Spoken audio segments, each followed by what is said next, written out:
Well, at the elementary level, the students are just learning the social skills. So we see a lot of everything. We see some physical bullying going on when kids don't have that self-control yet, that when they're upset or angry about something, they lash out with their body and physically hurt someone. We also see the social things happening where they're not wanting to play with someone, they're leaving someone out on purpose.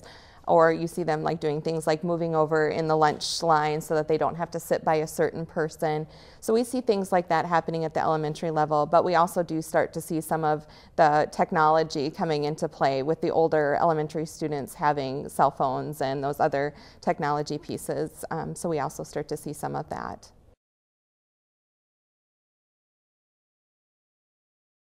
Well, it's important to talk to your children and try to understand why they are doing that and trying to understand kind of what is the cause of that.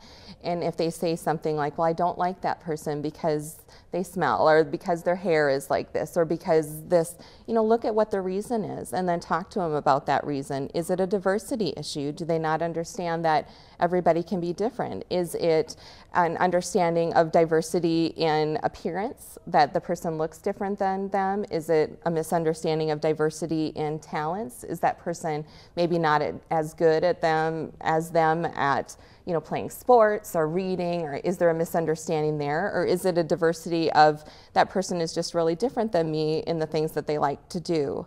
And so really trying to understand kind of what is the root of the problem, why are they doing that, and then helping that child process and talk through how would they feel and develop that empathy of, this is why you're doing it. Let's think about if you're in this situation someday and someone's moving away from you in the lunchroom.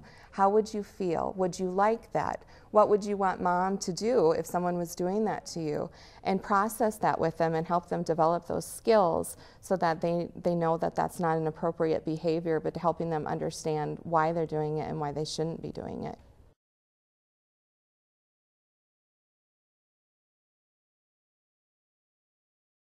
You want to, one, because you're wanting to develop that confidence in them that they can handle some of these situations themselves, and want to give them that empowerment that you can stand up for yourself and you can be assertive at those moments where you're hearing that your child did do something, like when you have the conversation of, well, what did you say back? What did you do? And it's a great example. Make sure that you're encouraging them and that you point that out. Well, that's a wonderful thing to do, because honey, you're going to run into kids that say things like that, and how you handled that in a nice, respectful way back. I'm really proud that you did that. Really encouraging them when you hear the things that they're doing well, and when you hear things that you're not so sure that that was handled in the best way, role play it with them, process it through again, and help them develop those skills of, okay, you said that like this, if I was that girl and you said that to me, that might have really hurt my feelings. Let's try that again in a different way. And if that happens again with her, this is maybe something that you could do. So trying to help in those situations,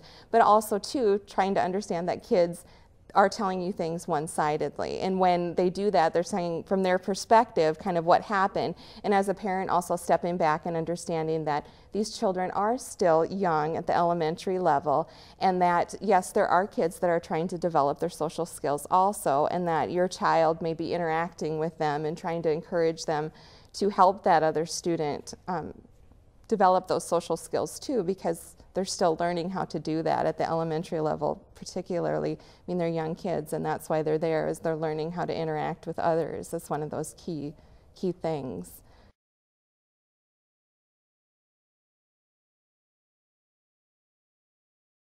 Well, children, depending on their age and even their ability, it really affects like how you try to help them process and learn from the situation. Really young elementary children, kindergarten, first grade, second grade, they need really concrete examples to help process and learn. So having things like books, like this one is Billy Bully, and it's just very simple. It's a book about, this character that was doing some bad behaviors, and he ended up losing all of his friends, but then changed his ways and then ended up gaining friends back. I mean, this is a real concrete way to talk about how you need to treat other people with respect, and how you treat other people affects how they are going to interact with you, whether they're going to want to play with you and want to be your friend and want to sit by you. So having these concrete stories to talk through, and then also to help children relate to, well, who do you think you're most like in the story? And if this happened to you, what what would you do? Well, did you see how Billy handled it? Maybe that's something you could try, because they need those concrete examples, and using things also like puppets to role play, that also can help you like see and understand to what they're seeing in their world. There's great books by Trudy Ludwig. She has several of them. One of them is called My Secret Bully, for the upper elementary students to read through and talk about the characters and how they're treating each other and how the characters in the story solved the problem. There's ones like this for if your student is a target. There's also the book, she writes several of them. Sorry, this would be one for empowering bystanders, like how do you stand up to people? How do you stand up? Because the character in this story makes some really bad choices, and the other little boy goes along with them. And so he really is acting like a bully too. So helping your child if they are a target, if they are a bystander, but then also she writes one if your child has been doing some of the behaviors that could be considered bullying. This story walks you through and explains why this isn't a good choice and that you need to change your ways and how to change your ways.